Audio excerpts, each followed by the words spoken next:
Ang ganda ng kumain.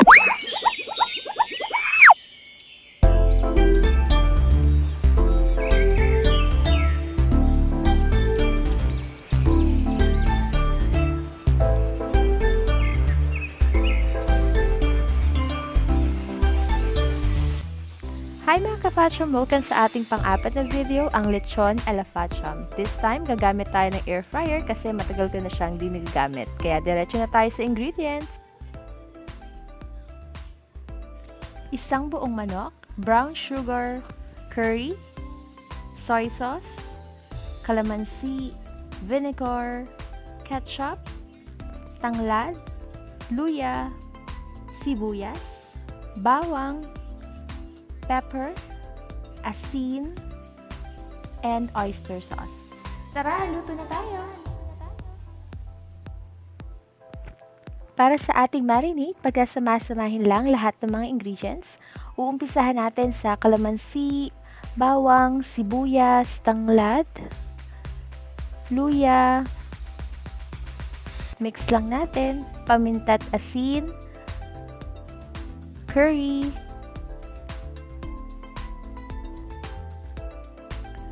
ketchup, toyo, suka. Magdadagdag lang din ako ng pamintang pino, saka ng oyster sauce, at brown sugar. Wala namang particular order ang paglalagay ng ingredients. Nasa sayo kung anong uunahin o ilalagay, pero make sure na mahalo lang natin ito ng mabuti.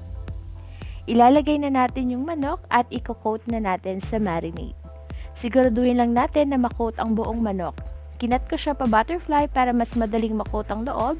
Ilalagay muna natin ang tanglad bago isara gamit ang barbecue stick.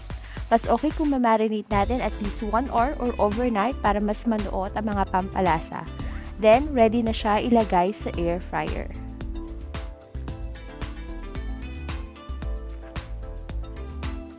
Naglagay nga pala ako ng foil para masalo yung katas ng manok at ng marinade kasi gagamitin natin mamaya for coating pag binaliktad na natin.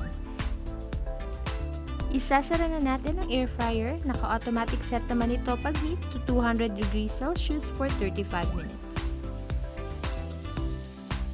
Ganito na ang tsura niya after 35 minutes. Then ibabaliktad ko lang. Hindi ko na ipapakita kasi same procedure lang naman. Bango, promise. I-try nyo to. As always, thank you mga ka-Fatcham sa panonood at pagsuporta. Hanggang sa susunod na video. Bye!